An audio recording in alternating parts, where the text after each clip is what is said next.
thank you so much. Thank you. For this impromptu chat session that we're going to have with you today. So let's just have some interesting questions put to you, Shaili, on behalf of students. The time we asked, the moment we discussed that you would be visiting Bangalore, so they were super excited to chat with you. So soundboard fully voted in this favor, and they're not biased. The best thing about this generation is they're brutally honest. That's true. Yeah. So that's gave us a lot of confidence to host you here. So now I want to start asking you this question. I'm representing this bunch and bunch who have not made it here today. You had a very solid career, right? Like you were that journalist with who I also got inspired, and I did my journalism, if you don't know. I always looked up to a lot of your work. Wow. And then you decided to be an entrepreneur. I think this bunch's confusion is that there is a very high paying job on one side, and then there is a passion to do something of their own. And most of the times money, like the salary, it's comforting, right? They I'm sure gonna pass out, and a bunch of them will get into a job, and sometime later they will regret, shit, I should have done it. I should have taken that leap of faith. But your journey says that it's never too late. Even when you're having a solid career graph, you can just make that turn, right? So what made you become an entrepreneur, like in simple words? Okay, great. So nice. Thank you very much for coming out and hanging with me. I think it's really important that if you are looking to train in a specific skill set, or your college degree is taking you in a certain direction, if you are not disillusioned by it, then pursue a job for a bit. I think entrepreneurship is very exciting, but jobs teach you processes, systems, and most importantly, they also teach you how to work in an organization structure. No matter what we say today, no matter how many unicorns Bangalore and the rest of the country produces, eventually the ones that scale are at the back of a system and a structure that works despite the founders. So I think you essentially have to plan careers on 2-3 counts. One, learn the skill of being in a job. You may not like it always, but it'll teach you things that come handy. Second is that it gives you financial stability. And third, it gives you the confidence to say, okay, I've done this, I've got some experience, I know how to talk to a room, I know how to engage, I know how to hire people, I know how to lead them, also even work with them, right? I think that's important. However, I would say that there is always that feeling that if you want to take a risk, may as well take it when you have no responsibilities. So, but I would put a caveat there.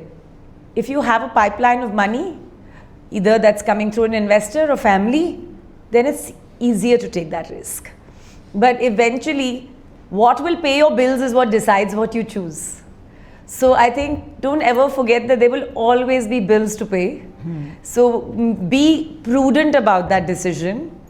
Undoubtedly, let's say you're taking a fallow year or 2 years in the middle of your college and PhD or college and masters, then it's worth doing any gig that works for you. You could be an entrepreneur because it'll help your degree in the following years. There's a lot of premium now if you want to do anything in your masters, whether it goes from psychology to a master's in business administration, that you have actually done some work. There is, just I was this morning speaking at the Anita Borg Grace Hopper Foundation event. There were about 2,000 people in the audience, and all of these women were essentially wondering, when can they do what they want to do? And I think the answer really is in any time can be a good time to do. Because let's say today you're in college and the ideas are very college-like. Yeah. Because you understand your own audience. But tomorrow you'll be in jobs and then your ideas will be kind of noticing, oh, this is the audience that has this gap. Now, I became an entrepreneur at 33. And in the course of those 13 and a half years on television, I had learned so much, but most of all, my bank balance was comfortable. And so I said, okay, now I can be an entrepreneur because I'm less scared. Although my risk-taking ability was much lower than yours today, because a millennial, which I am, is always a little more salary oriented. Yeah. You know, our parents have drilled it in us. Monthly, you should get something. Correct. You know, that's luckily not there, which means it gives you the appetite to take that big risk, for sure. Yeah. So, do you resonate with her? So, you all gonna take up jobs, or do you all gonna jump into entrepreneurship? But like she rightly said, like, you know, there is no good time to start something. There is no bad time to just jump in, right? So we've seen a lot of memes, jokes about Gen Zs. What do you think of this generation? Oh, that's a great question. See, I work with Gen Zs, Yeah. and all of my employees are Gen Zs. Nice. And there's an energy they bring to the table. There's absolutely no doubt. But like in every generation, there are people with this spark, and there are people who know that they want to grow and scale in a skill set. There are people who like, I'll take it as it goes. There's nothing right or wrong, but genuinely my honest opinion isn't about Gen Zs. I'll tell you about the approach. And I think that's what you should think about. Who do you want to be in 5 years and 10 years is something you should really keep in mind. If your goal is to say, I want to be a CEO in 10 years, I'm just saying, let's say you take a job route. You've got to really work your ass off to be a CEO in 10 years. It's not going to happen. And what that means is, you can't do a 9-to-5 job, even though you're in a 9-to-5 job. So you're actually working 9 to 10, because people who stand out as leaders will be solution and work oriented, not time for the job oriented. This is the time I logged in, this is my biometric, and this is my exit, and now I need my time. Everybody deserves their time. Everybody must have their time. You must have your mental health, self-care time.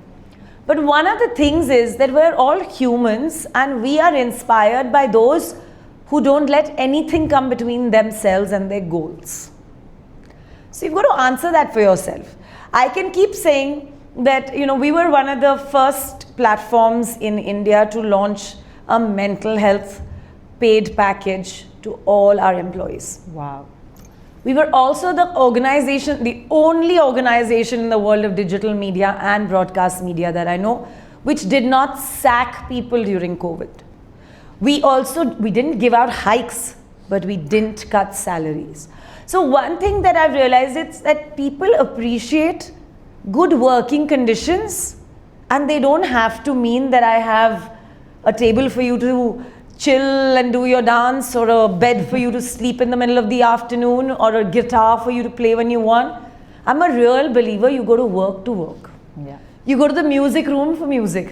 You go to a friend's coffee, with a friend for a coffee, to a coffee shop for coffee, right? Yes, it's important to have coffee in the office, but the job of that coffee is really to get you rejuvenated and back to your desk, right? At best for a tete-a-tete with a friend or a colleague to understand what you're doing. I am just, in that sense, I do think, while I might be traditional, but I've seen the Gen Z in my office, and many of them are driven as hell to make Gytree or She the People the next big thing. And I always tell them, if you win, we win, and if we win, you win. My first set of employees will be the ones who get the max from every fundraise that I do. They'll always be the winner in this entire journey, unless they decide to leave. But I genuinely think so. There isn't a format. And I don't diss Gen Z from seeking what they want, but I'm a very practical person. I'm very realistic.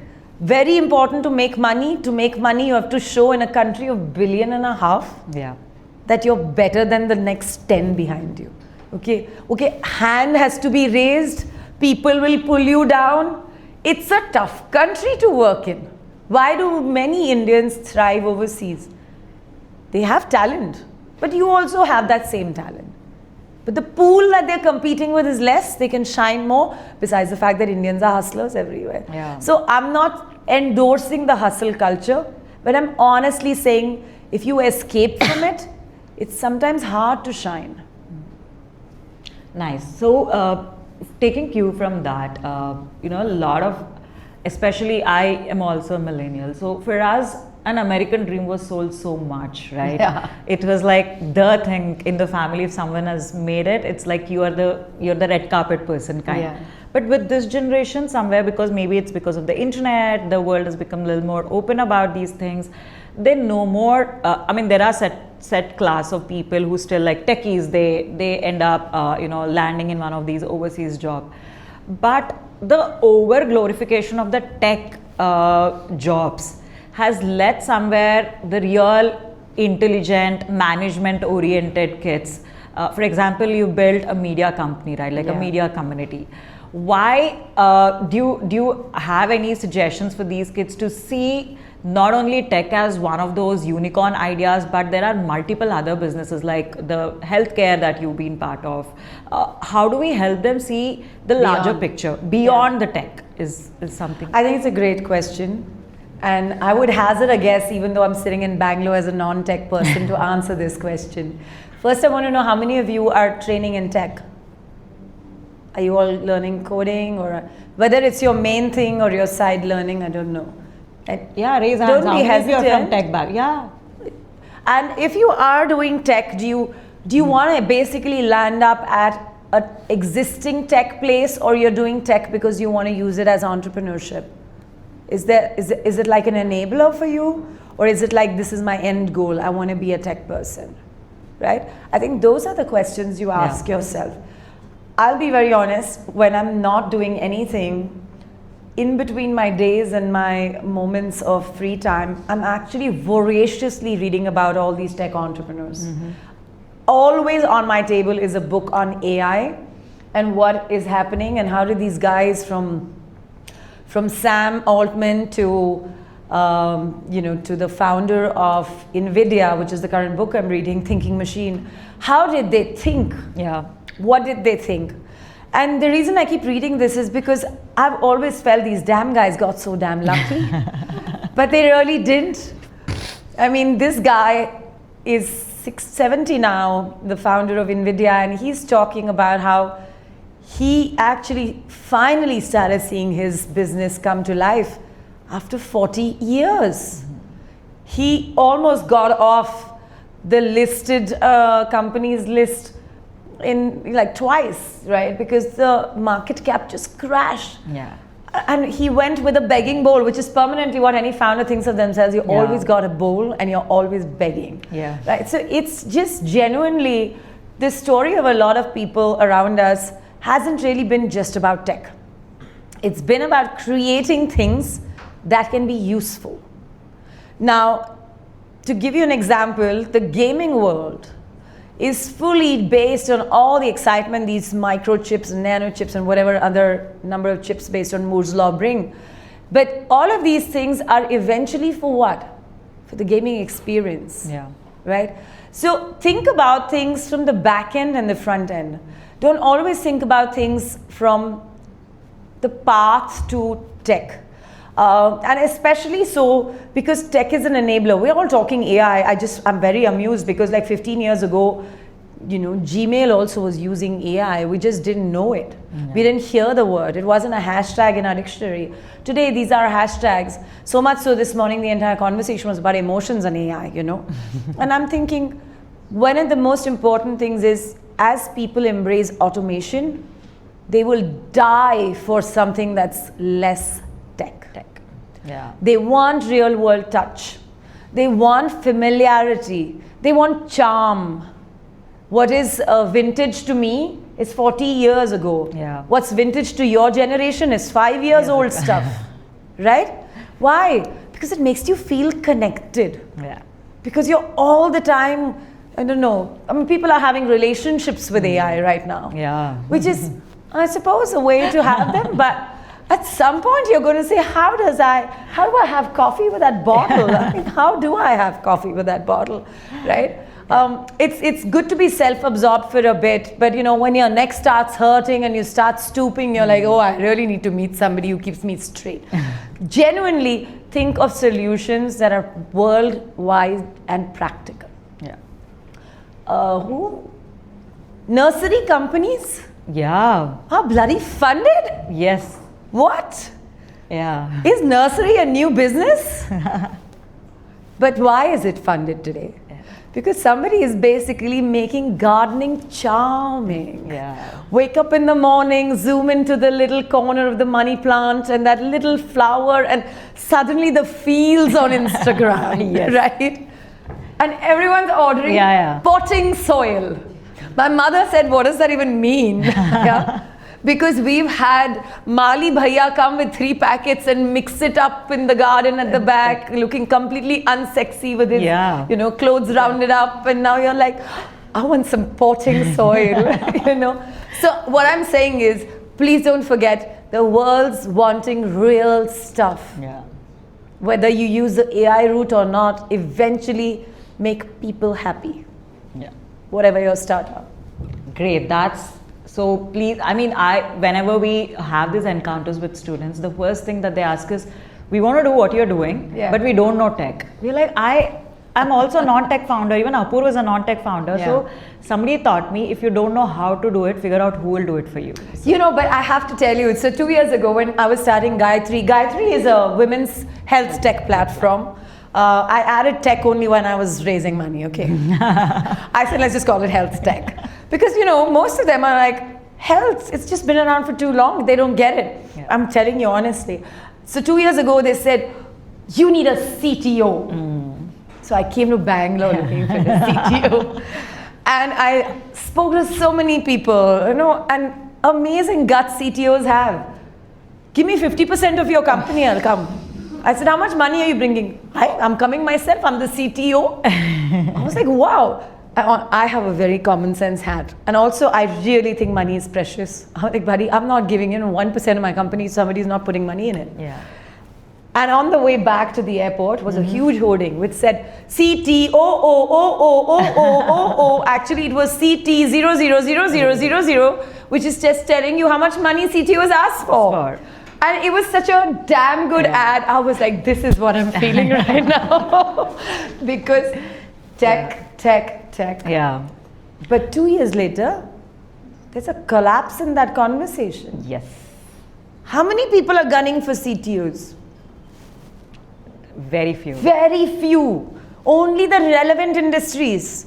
I actually don't feel the need for a CTO because I need a CPO. I need a person who understands my product. If this person is a CTO who doesn't know G of gynecology or N of nutrition, मैं क्या करूँगी उसका? Right? Correct. No, that's exactly the clarity. I think this, because there is so much hullabulla, like you rightly said, investors will ask you to have some amount of tech. Maybe they are talking from a scaling perspective because tech enables, like you said, it to scale, right? So students often confuse that you need to be a techie to be a founder. So that I think is a myth that you just bursted it for them. Please go talk about this in your campuses, guys. The next thing is the other threat constant. The depression has become a very, I'm not talking low about that. It's a very sensitive topic, but I feel this generation is somewhere missing that line of not feeling okay and feeling depressed. Because when you say depressed, it's very clinical and the experts come in place. The anxiety has become a very second word to them. It's very fashionable for them to say, I'm very depressed. There is an anxiety attack. So when I speak to a bunch of HRs, because we on the other side work with recruiters, right? Yes. So the problem that they have with this generation is they just make this bold statement. So you don't know how to react to that. So for example, Sunday night you're partying very hard and Monday you are dealing with hungover, but you'll call your HR and say, I have an anxiety attack Monday morning. So what is an HR supposed to do at that time? So we always very politely request our community that, to be very responsible about these words, because somebody may be really dealing with it. Yeah. Is there anything that you want to share with them about how do we differentiate between feeling not okay and feeling depressed? I think these guys have that line is very blurred for them. So, I don't have a piece of advice on this, but I do want you to know that she's right when she says use the term responsibly. Yeah. I have a mother who's clinically depressed for 20 years. It's a completely different ball game. She's on medicines. Her depression keeps her at home, makes her feel sick and alone and underachieved. It's impossible for the rest of the family to cope with something like that. It's very hard on the person. It's even harder on caregivers. And I genuinely feel that there needs to be responsibility in using the term. I don't want to hazard any statement that suggests that your anxiety is less than somebody else's anxiety. At the same time, I just want to say that do what you think is the responsible thing to do. And also know that your behavior and responsibility will not just impact you, but your generation. Yes. So what Gytree is saying right now, maybe HRs are also stereotyping it, and they shouldn't. But maybe they are stereotyping it because somebody in the generations has actually made this into a flippant situation when it shouldn't be. I take anxiety and depression deeply seriously. When you become 40 plus, you'll know why. It is a hard thing for human beings to navigate when your body is calling you one place, your head is taking you another. So I do think that one should be responsible. Yeah. Thank you. I just wanted, when we keep telling it sounds like we are overselling that, but when someone like you says, they will give a second thought before they randomly use that word. Like you rightly said, one of them would misuse and the entire class would suffer, or the entire generation would suffer with that. Just to touch upon, because that's a very sensitive topic, but another hot topic between them is somewhere AI will eat my job. Are you seeing that happening? Great. Those of you who are still in that slumber, AI could eat your job, but AI could also not eat your job. The sooner you start understanding and embracing AI, the faster you will know whether it will eat your job or not. This morning as well, when I was talking to the women in tech, and tech, of course, as you know, Google and Amazon have slashed big chunks of jobs in hundreds of thousands because AI is doing that. Please be aware, whatever you're studying, whatever courses you're taking, is AI going to eat up your job? The sooner you know that, the faster you will react and change path. Yeah. The more you delay it, the harder it will be. As a founder, am I not thinking of replacing some people with AI? I am, because AI doesn't need leave. No, I'm a founder, I have a P&L to do. But am I realizing that when everybody's doing AI, will certain things I offer have a human touch and that will elevate my business as well as my offering? Yes. Will we see, people said that customer care will change entirely with AI. I think the next statement should have been for some sectors. I am sick of telling Zomato that if you're an AI still figuring out where my food is, I'm irritated, make me speak to a human being. Right? The same thing in health, for example. I have 2 people in customer care. That's the largest team I have because everybody's an individual otherwise. They're calling people and asking them, where are you on your health journey? The women I work for as my customers are 30 plus. Okay, many of your moms, aunts, sisters, they are not going to talk to an AI. They're like, to hell with this AI, I'm not talking to this person. Like my mom couldn't be bothered about ChatGPT. She'll just ask 1 or 2 things or whatever other version. I'm just saying my audience is not that. Yeah. Is the whole world doing AI? No. And in India, there's so much lethargy about AI as well. The other thing is that please use AI as a tool actively, but don't use it as a tool to give stupid answers. If any of you ever write a resignation letter, don't let ChatGPT write it for you. I've seen silly things like this. Now, as an employer, I am very conscious of who I hire. Who comes in, because when they leave, they carry my name. Yeah. And therefore, when people see that you're a lazy person, and everybody is lazy, who will shine? The person who's not. So with AI or not with AI, if you are not able to create a promising proposition about who you are today, you'll still struggle. Yeah. Your struggles aren't going away because your English is suddenly sounding like somebody's done supreme grammar check on it. Now I pick up CVs that look stupid. Like, okay, this guy hasn't used AI, let's just call this person. Yeah. Because all the CVs are the same. So, and the other thing is that we are glorifying so much using AI that it is becoming very embarrassing for both recruiters as well as those who are getting recruited. On LinkedIn, for example, I discount 95% of the people. Because everyone's putting a post, write me my social media calendar for LinkedIn and ChatGPT. Track.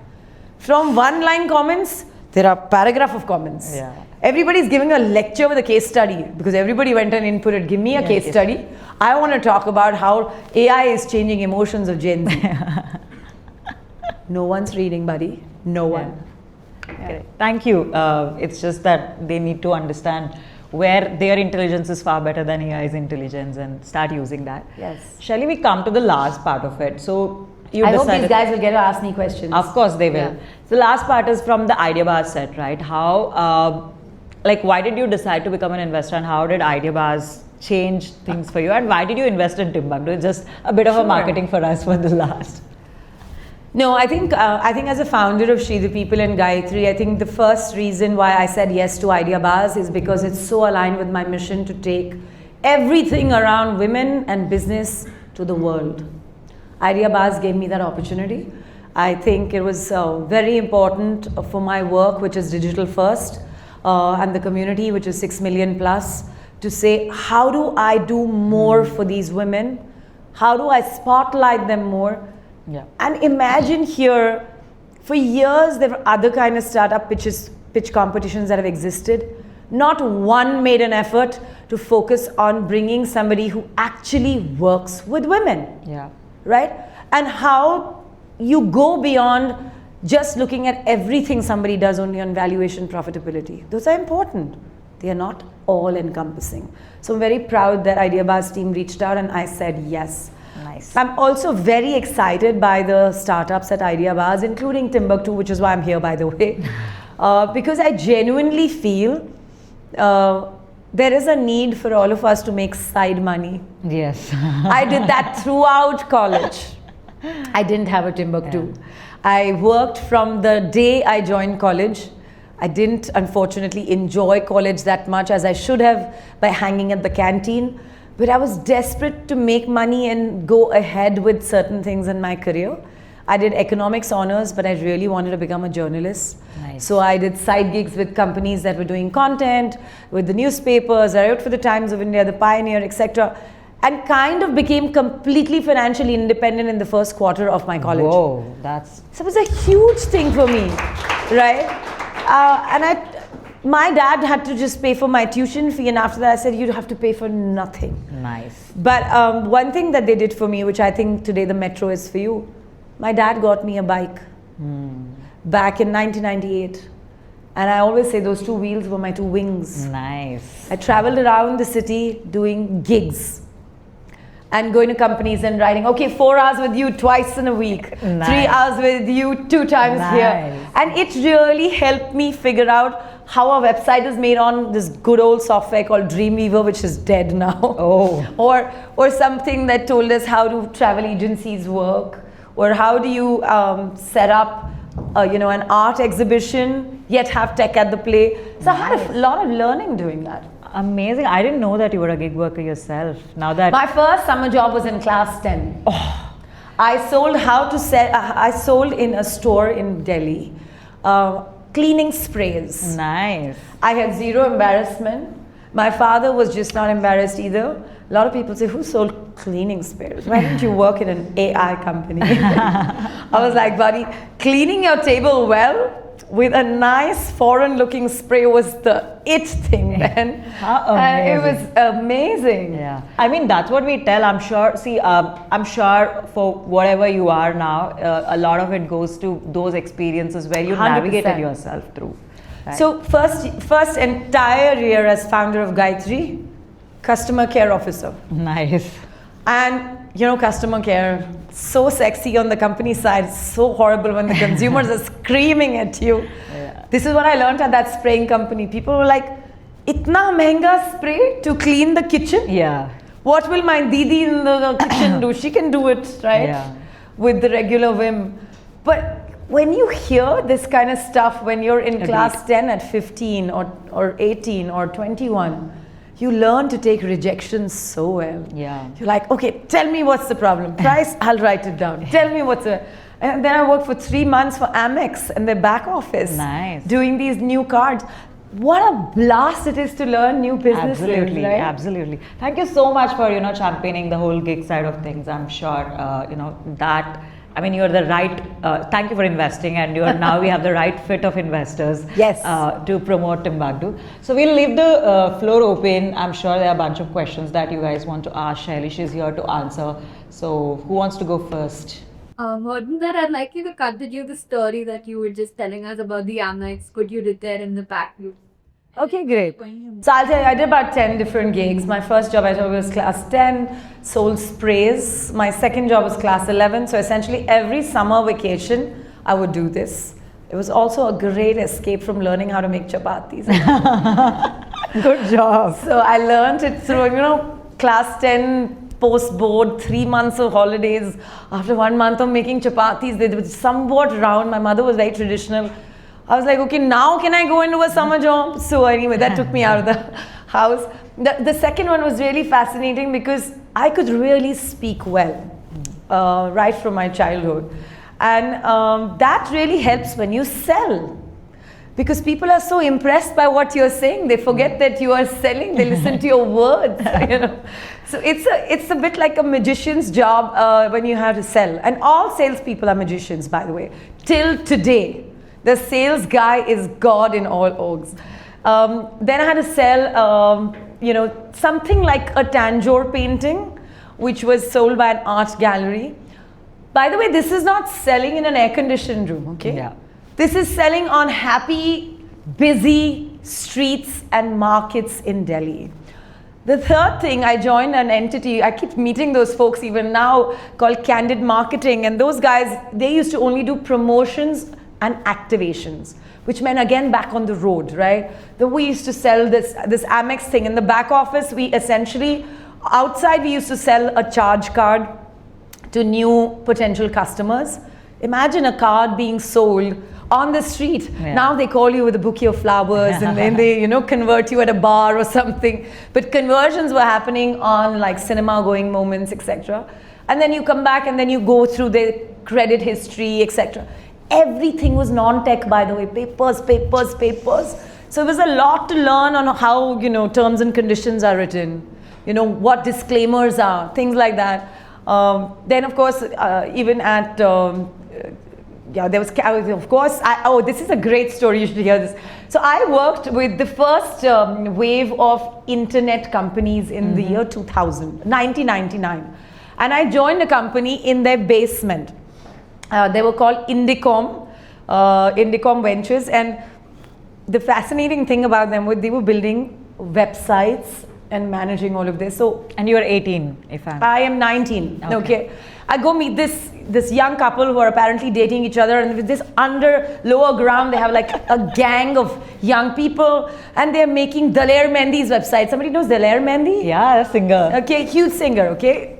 Like maybe it's not that sexy these days, but yeah, he was big back then. There's one being there. Then somebody's making some new dating website. Somebody's making a travel website. One gang is actually servicing National Geographic. I arrive here because they don't have a content officer. They're like, welcome, you're doing content, this is your table, and this is your team, which is basically nobody. Okay, and I started working there. And I worked with them for different gigs. They keep changing offices. I continue to work with them, etc. This is 1999. Okay. Come 2023, they invest in Gytree. Oh. These folks, okay. Life comes around. Life comes around. So Jasmine, who was my founder for that company, now has moved to the US and works, she's a tech woman who works with, their defense sector. And I told her about my idea and she's like, I'm on, right? This is how close things get, Yes, right? yes. So that's how that journey sort of came about in such a full circle. Nice. All these gigs gave me connections and everyone knew how hard I was willing to work. Where were you all these years, Shaili? So these college years, the college years, I was in Delhi. And then I went to Madras to study as well. But you're right, like, Yeah. you know, gigs. No, taught I me a meant lot. like where were your last 3 years? We were shouting on top of our voice to these children like do gigs, Do gigs, yeah. For them, they thought that founder is just selling a product, but there are stories like yours. I think they will take back home. Who's next? Hi, I'm Prachi this side. I would love to know your experience from shifting from journalism to business-oriented field. So, like, we know journalism is quite difficult, and journalism, and I mean, business is also quite difficult if you run it on your own. Because I myself have run a thrift store, like during lockdown with a friend, and we literally earned 15,000 Nice. in that whole lockdown span. That we were, like traveling every day to post office, then sorry, ma'am. Yeah, so I was That's good. Then we both were working together to run the business. Like it was a small drifting thing that we were doing, but it was pretty good. So hearing your experience, I would love to know, ma'am, like how was the shift from journalism to business industry? So it's not easy to springboard, but you know, I'll go back to what I was saying today. If you have a broad skill set, meaning that you know your core, and then there are a bunch of things that you know that, okay, I'm a risk taker, I'll take that much risk, I'll give myself this much time, works, fails, go back into the thing. I think that's the kind of person I am. I like taking risks. I took a risk when I did journalism also. So I'm born to a family of a military officer. We spent a lot of time in Bangalore. In fact, you must be hearing the jets go by. Yeah. So my dad's actually a flyer of those jets. Air Marshal. Right. And so I changed 17 schools in 12 classes. Whoa. At 3 actually in Bangalore alone. And one of the things I learned about doing this is that how quickly can you make friends? And how quickly you will have to catch up, because there's always catching up. I have reached late into the school. I have to do cover up studies, cover up that, cover up this. So I think it taught me a lot of agility. This is now a part of management, conversations, the word agility.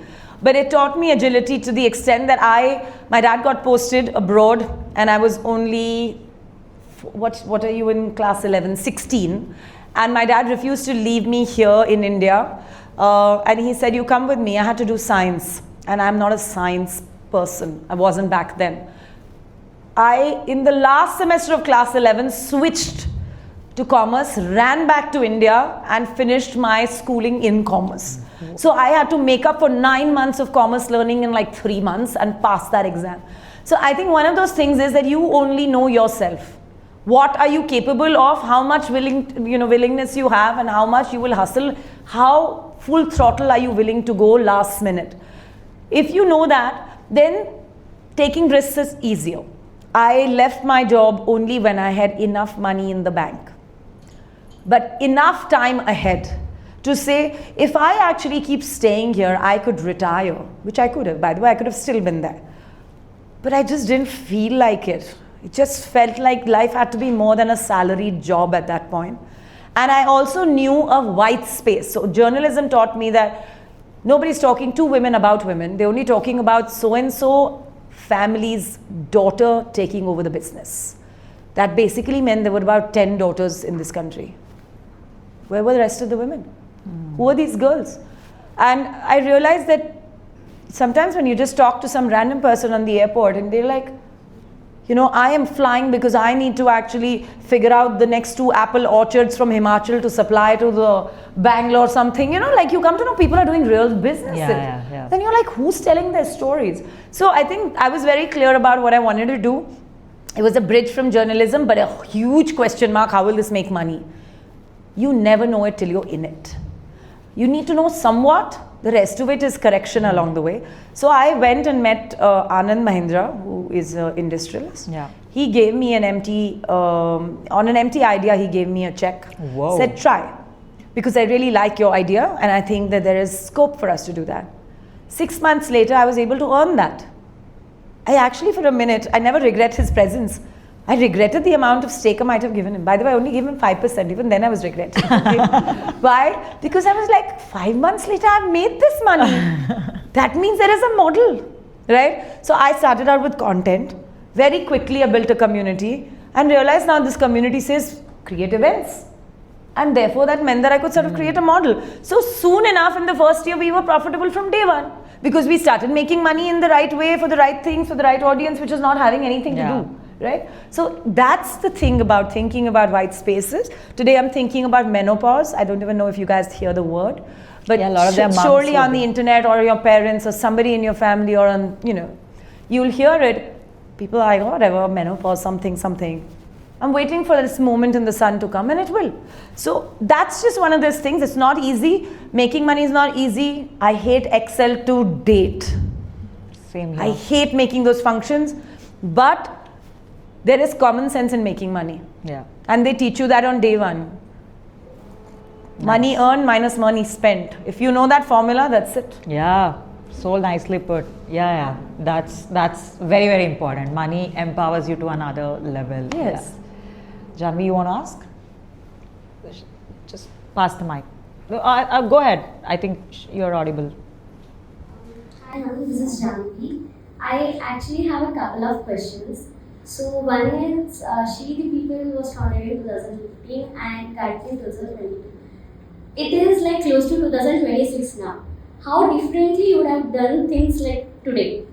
And the second question is, as for women, the perceptions are different. Like when we want to get into this entrepreneurship, or let it be the family or the society, the perceptions and opinions are different.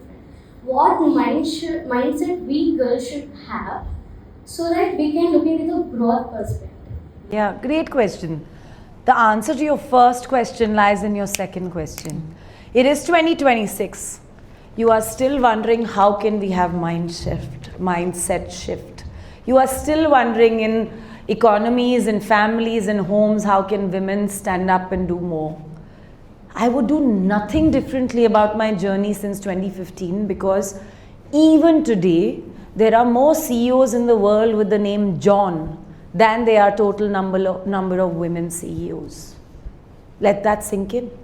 Today, we don't have enough opportunities, enough of a level playing field, but we do have enough conversation about equality.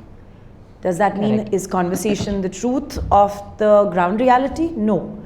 So I think what's happening is that the conversations have increased in nature. Platforms like us came when there was no one. Today we are 6 million and a bunch of others are doing a little thing or the other. But I genuinely think the reason we are still relevant in 2026 is because of the way globally there's a shift in how people are approaching women. They actually are now wanting to go back to conservatism, right? Opportunities are being tightened. DEI is being scrapped. You're in Bangalore with all the tech companies. Go and ask them what's happening to their diversity and inclusion budgets thanks to their American counterparts. They're going. So relevance for a platform like this to me was always real and existent even back in 25. Am I trying to have the same conversations all the time? No. When we started, we were talking about the comfort of women, more body image, etc. Little later, we started talking about money and the relationship with women and men. Then we started talking a lot with men. And then we started talking about health. Today also, in the budget of 10 rupees in a house, the amount of money spent on women's health is 0. So we are essentially progressing in time as a society that's willing to be bold, get out on the streets and protest. But protest is the start of change. It isn't the change. Yeah. The change takes time. If you go by the World Economic Forum, we still have 237 years before, as on today, women and men will see equal pay for equal work. 2.5 centuries still to go. I do hope that whether or not we survive the test of time, more organizations like us come through. Yeah. And more profitable organizations, for-profit organizations. I have never built a women's platform that's a non-profit. Only because I just want people to stop having charity on us all the time. Yeah. That's the way to look at things. I do think that as entrepreneurs, especially as women entrepreneurs, sometimes there's resistance around you, but go beyond the belief system. Go down to the proof system. Show it. Why did I do those gig jobs? Because at the end of the day, I want to tell my dad after 3rd year, economics is not for me. Journalism is. in the cumulative 3 years, I managed this much, and now I'm going to do a master's in journalism, not an MBA, which was the go-to job for everybody when I was growing up. I think nothing works better than action. So if your calling is entrepreneurship, while you have the time and while you are in college and you are being paid for by parents, utilize that time, huddle up, build something out and say, okay, I want to give this a shot. Yeah. Today, that opportunity, platform, accelerators, Timbuckdo, all of those exist. Exactly. When we were trying to do that, nothing was there. Yeah. The biggest benefit with this generation is accessibility is there. Yeah, it's Right. huge. We didn't have people to go listen to, Yeah. We just didn't have people to listen to. Yeah. I mean, honestly, other than music recitals, we were doing no other listening. And I think even words like startup, entrepreneurship was not part of our dictionary not at at all. all. Yeah. Actually interested in Gytree itself. My question was towards Gytree. So a few days back when I searched Gytree on Google, the first thing which caught my attention is the word protein. Yeah. So as you know, the word protein is being brutally marketed in today's generation. Yes. Like every other Instagram ad, sponsored ad, wherever I go, it's just protein, protein, protein. And you in specific target protein, plant-based protein for women. So my question is, there are players in the market who go towards plant-based protein. And if you're targeting women in specific, so what my question is, the big players are already showing how better they are when it comes to protein. So as you as a person from Gytree, how are you going to make Gytree outstand amongst these players? And how are you going to make sure that you get the most benefit when it comes to plant-based protein? Like how are you going to make people recognize when they hear the word plant-based protein, it should be Gytree? So that's my question. It's a great question. It's a question that we try to answer a lot. So, first is that we are not a protein company. We are a women's health company focused on midlife and menopause. We are making protein blends for women that target a specific requirement. I don't know how many of you have heard the word PCOS. It's a widespread problem. We're the country's first PCOS protein blend. Actually, the world's first PCOS protein blend. Most of the time you are talking and saying, I have PCOS, I need a tablet. The tablet goes in, it does its little tablet thing, which is to balance something. That doesn't give you the necessary energy source you need. Debilitating in women's health across, as in men's health, is fatigue. And we have actually formulated all our protein blends for whichever hormonal issue, whether it's menopause or PCOS or others, based on scientific evidence of 3 things. 1, it's tested on women. 2, it actually solves for more than just the hormonal disbalance. See, hormonal fixing pharmaceutical things have existed for 60 years. I don't need to be the first one to come up with it. All our mothers and aunts are taking some form of tablet. PCOS answer is basically birth control pills as per doctors. When people take our protein blends, they come back with both things done in one go, right? So I'm not really fighting the plant protein market at all. The reason you do find in our searches and why it's important in digital marketing, for the reason that you said, big players have come and really taken over the market. They've actually increased the term protein so well that I don't have to spend time marketing protein. I'm very happy about it. It's a different matter than many of the large players are producing protein today, and you should read the back, with emulsifiers and maltodextrin, right? Including the new famous one, which I will not name. But all of them essentially are slaves to the taste, as consumers are. But at some point when you start putting your health first, after you're done with the selfies, you're like, I can't be having this like 3 times a day because I'm just putting sugar and maltodextrin or some artificial sweetener. So I think for us, there are 2 very clear approaches. We are made for women, researched on women, efficacy on women, results on women. Second, we are targeting women above 30. Okay, so if you have mums and aunts, other than the PCOS protein drink, most of our products are targeted at women above 30. And if you have any family member who's actually going through that, please widen the word, because this is essentially saying that I am going after gaming, not tech in general. That's my game, very clearly. So Sometimes you have to become a microcosm of the mindset of a consumer based on what they already know. They don't know menopause yet, but they know protein. They know that proteins now, I would say Gytree is a big one for having changed the mindset that protein is only for those who go to the gym. Yeah. Proteins, people who actually just sit on their ass do nothing. I'm losing protein just sitting here, right? Today's protein is not tomorrow's protein. But I will never have white powder from Black Box because my gut, my hormones get completely screwed by that.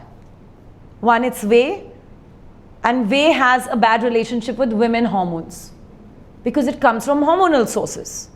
And if it comes from hormonal sources and already aggravated hormones, then you actually create havoc in your body. I want plant-based, but plant-based also has to have something beyond just the base of the protein. So what have we done? We've created Gytree's own blend, which adds into that. We've got a gynecologist talk about the problems we need to solve for women through that protein blend. And so we think differently. And that's why when another protein bar or a brand comes into the market, we really don't care. Because we're like, we're just doing this. Namak, the new hip place of startups. Salt has, what's new about salt? Yeah. It's salt. Are you all seeing the pink salt ads? Wow, I'm like, what a place. Yeah. Who thought about salt? Water. Till today, the number of investments happening in water. What's so sexy about it? Nothing. Yet another startup. But I think consumers, you guys are very conscious. Yeah. Why am I buying what I'm buying? Yeah. Why am I taking this cab company when they don't spend a penny on safety? Yeah. Everything we're thinking about. Why am I paying 8,000 for shoes when an Indian brand can give me that for 2,000 bucks? Yeah. All of you are thinking this, right? That's why I work with the only Gen Z in my Nice. team. They remind me, koi paise nahi dega iske. I love that, you know. They really bring a nuance. Absolutely, they're honest. I mean, working with them, even as a brand, they're brutally honest, even with the reviews. I Very think the cue you all can take is go discuss your mom's or elder sister's health. I mean, that's something that you can all take cue from here. Refer Gytree to them because I'm sure you don't speak health, especially about your mom's health, right? You're always busy ordering her to get you food, clothes, whatnot. This time just go talk to her once. Who's next? Oh, okay, there's only limited amount of time. She needs I'll to rush. keep my answers short. Okay, done. Arav, aa jayega. So my question is, what are your recommendations for people who go for women-centric entrepreneurship? That there better be a reason for you to do that. Yeah. You have to have a reason to do women entrepreneurship focused on women, provided you have a real good reason. I disagree with people with pink razors. I'm very happy using men's razors. They cost 20 bucks. I don't want to pay 400 bucks. I'm being very honest, okay? But do I want a skincare that's meant for men and their beards? No. I think know what you're doing it for and whether there is pink washing or a real reason to do it. That's simple as that. And I genuinely think people have tried to accuse me. He talked about protein. Somebody said, oh, you're just selling more expensive protein. I'm like, no. We're the country's first company to test protein blends on women. 10,000 people have had our protein. We have results on women's bodies. Which company can claim that? Not one of them. And whether they have female ambassadors or male ambassadors, the protein dabba is the same. That makes zero sense to me. Yeah. That is actually the reason why women's health stays behind. 99% of global nutrition is made on research on male bodies. So I'm just saying, relevance of why you're building for women should be stark and clear to you. Don't build for the sake of it. Hi. So my question was basically like you said that give what your calling is a shot, and basically you shifted from journalism to entrepreneurship, and before that economics to journalism. So I've been trying to actually figure out what my calling is. So how do you figure that out? I think that's a very good question. You know, there are some very basic ways that I went about it. I just eliminated what's not my calling. Okay. They always say this, before you know what you want to do or what you're willing to do as a brand, know what you're just not willing to do. Chuck that out. Then you play around with what's left of that list. So depending on whether you're in college or whether you are interested in the arts or whatever it is, right? See that element of it. I had just 3 parameters, and maybe life was slightly simpler back then because we couldn't really combine courses or something like that. So essentially I had to do a very traditional course. So I picked economics. It was really foolish because class 12 I got 99 economics and I thought I would be an economics person. So not, you know. And so when I landed up with economics, I realized that I'm interested in numbers. I just don't think that this course is taught well. Yeah. Economics for me was a stepping stone to understand basics of, you know, optimal theories and stuff like that. And after that, it just seemed like I should know how to read a balance sheet, and, you know, which you can do over a course. My humble and honest opinion about studying in colleges is that I don't even know whether you need to study in college. My own nephew gets this advice from me because I keep saying that it's good to have a great degree if you are like wanting to be a finance major, because finance requires degrees. Otherwise, do hotel management, at least you have a job the minute you get out. Yeah. Or you build the skill of something that you have. Like, I'm not a big fan of doing generic courses. I'm just not. Because unless, of course, you want to just have a good time, which is, by the way, a good legit reason to be in college. I want to have a good time. This is life. This is why I was born. I want to do this. After college is when I'll put in my hustle. Totally cool. But I do think that eliminating a list of things that don't work for you is a good starting point to find your calling. Nice. I think the other thing is money. Yes. So is money your calling? How much in a month are you wanting to spend on how do you look? How many different coffee shops do you want to expand to? I went to a Bangalore coffee shop. Oh my God, it's a culture. $50 for coffee? Yes. I said, buddy, I'm paying your rent here on Lavelle Road, okay?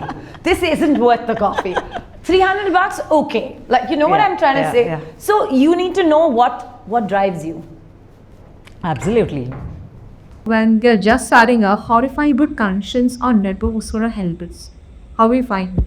I think one is to come to events as opposed to just hanging on LinkedIn and keep dropping emails to people. Go to events. Don't go to just one. Go to a bunch of events. Show up more. Yeah. People start noticing audiences that are committed to the events. So let's say in the next 3 months I'm speaking at 3 different places. And I find that Lakshita has attended all of them. Then I feel like, okay, let me give her some attention when she comes to talk to me, because she actually made an investment of time, right? Similarly, going and listening to different people at different events also gives you a diversity of audience connection. And there's a lot of merit in that. I've spent a lot of time actually with audiences. Today I don't have time to spend while I'm watching in the audience, but earlier at your age, this is all I used to do. I used to go to college fests so I could actually meet other people. Be in networks. Back in the day there was ISEC. I don't know if it's still there. Yeah, it is. ISEC used to be there, part of ISEC or part of something like that. Or like I said, this gig job thingy, you know. Yeah. These are people who can see you work. That's a great ambassadorial moment for you. Yeah. You know, they saw you work. It isn't like, I'll tell you, I don't give what do they call them, LORs to everybody who interns. It's a rule.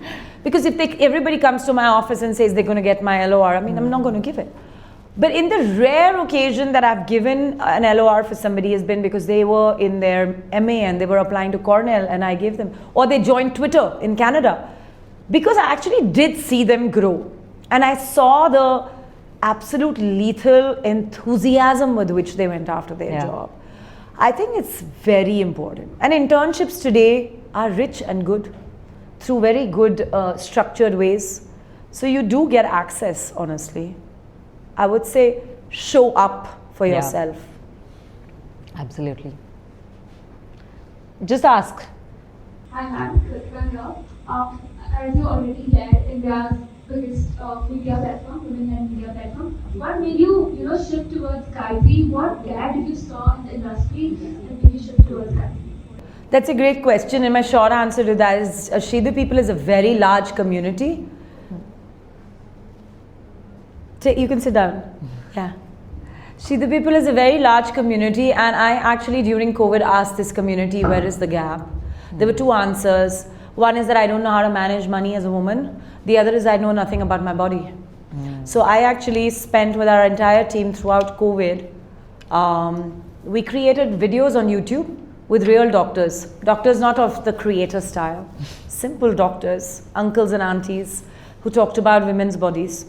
And we went from 0 to 1 million subscribers in less than a year and a half. Whoa. And all on women's health. Even now when you go to See the People, there are playlists for women in the period health and sexual health and how do I figure out what's up with my body health, everything. Both men and women watch it, by the way, because it's really important for men to know what women's bodies are like as well. So from there, we started tracking comments on our YouTube videos, and that's how Gytree was born, because women started saying, I want to meet this doctor. I have a specific condition, I want to talk to this doctor. I have a specific condition called PCOS. By the way, in COVID, nobody even heard of it. And they're like, oh, but I want to talk about my PCOS or endometriosis. We realized, wow, so many people, millions of comments, what's going on? We actually huddled in a room on Zoom. Nice. We set it up. Wow. Wow. Opportunities can come from even YouTube comment sections. Content, community leads to commerce. Nice. So as a female entrepreneur, what would you advise to a teenager wanting to start her own business? Because after hearing your stories, I can relate to you. I'm really passionate about my experiences and, bringing my skill set. So for the past 2 years, I've worked on multiple projects or trying to learn new things. So I realized about myself, I might have potential to start something of my own. I might have an idea, I might have a plan to execute it, but at the same time, I'm scared because, for the teenager, the finances are a big deal. So what would you advise? Should I or any other teenager should wait, finish their education, maybe meanwhile, work in different gigs and broad their skill set, then apply on the business idea they have, or if I have an idea and a plan, should I just go for it? I think you have to find a source of money. So unless you have somebody to back it, you do need to gigs. Basically means double shift. One shift to earn money, the other to spend it on your idea. And it's literally that way. Because if you are passionate about whatever this idea is, taking it to execution is most important. I think now we see enough quotes of the day every morning, not good enough to have an idea. It's important to execute, run the process and actually see results. That's really where we are, right? So idea to execution is a long journey. It seems shorter, but it's really long. To do that, you need money. And in order to get money, there are many good ways today. You can do crowdfunding. You can beg, borrow from friends. You can just also say, you know what, this is my idea. If you love it, just give me a little bit of money and I have nothing to give you. You'll be surprised how many people will do this. There are now startups where women or men set up food eating joints and they say, come over, have a meal, leave whatever you think the meal was worth it. Sometimes they're getting paid a lot more than it might be worth it. Yes. I'm saying ask. Ask every single potential way by which you can raise money. Absolutely. Try it. Nice. You need a source, but you do need a source of money. Hi, I'm Anushna. I have a question about, really the entire reason I got into commerce was the entire idea of marketing really fascinated me. So my course is also branding and entrepreneurship, but I think because you've been in the industry for a really long time and you've seen every sector, precisely healthcare, to tech, to whatever it is, what is your idea of an MBA, AI eating up jobs after MBA and marketing in that picture? Do you think AI will consume marketing jobs in the future as well? And do you think it's worth getting an MBA to get into marketing? And would you as a recruiter hire somebody without an MBA to sit in your office? That's a valid question. It's a damn valid question. My answer is, as on today, I've not hired a single MBA. Whoa. But I have not needed one. Let me just put this slightly differently, okay? And I think many founders in my seat will say this. I don't know whether it's the MBA course that I care about, or do I just care about not hiring really expensive people because they have degrees from fancy colleges.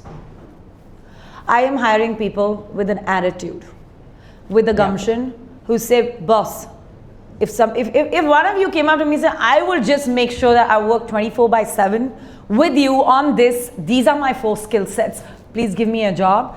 It is a much higher chance that I will give that offer to that person than somebody who has an MBA, who wants to now build a team and then figure it out. I need doers.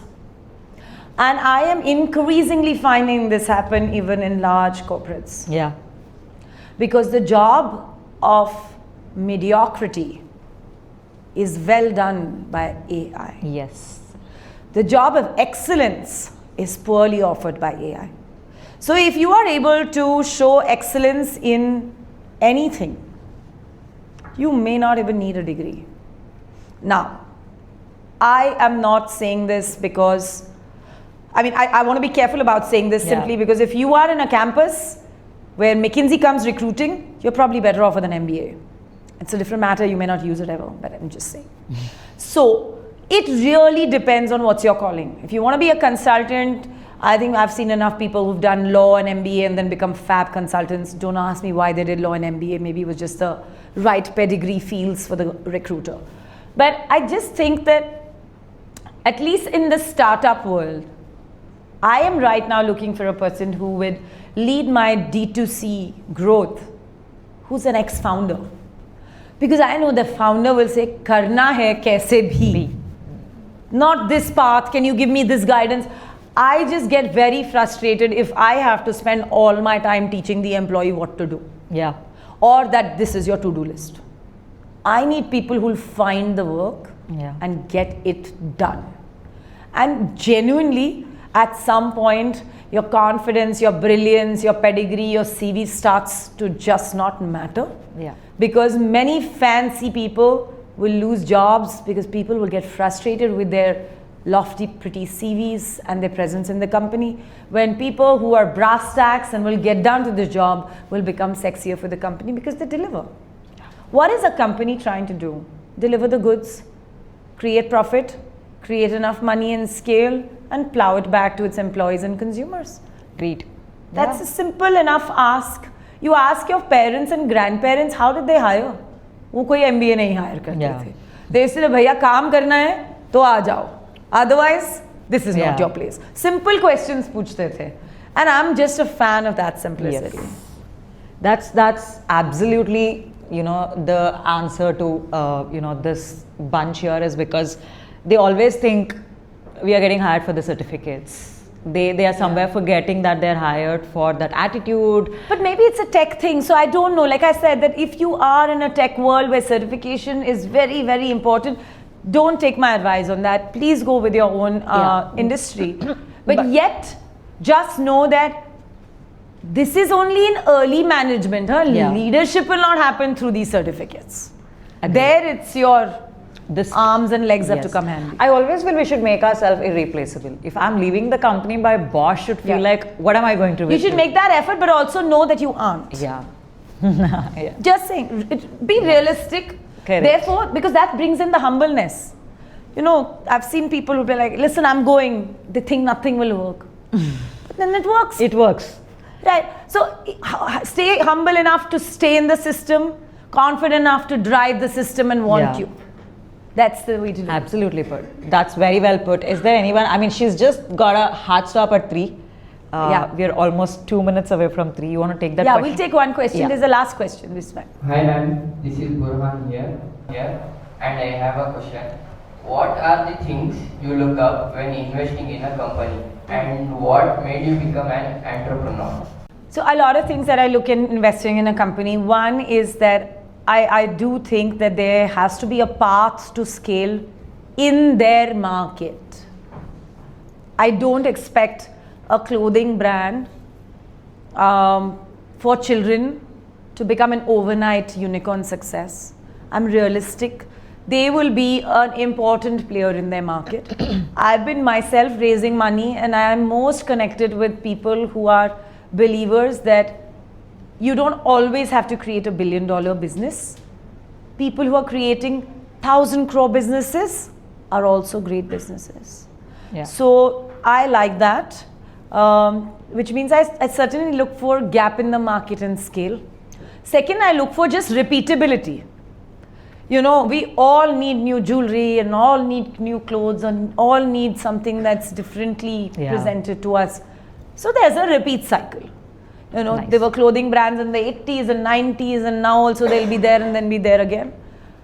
There's that too. I'm also a fan of some paths to profitability because I've only known that way of building Yeah. businesses. I do think that the beautiful world of fundraisers with no plans are over. Sadly, Yes. I didn't raise that time, I should have. But I just think that there is a lot of scope there.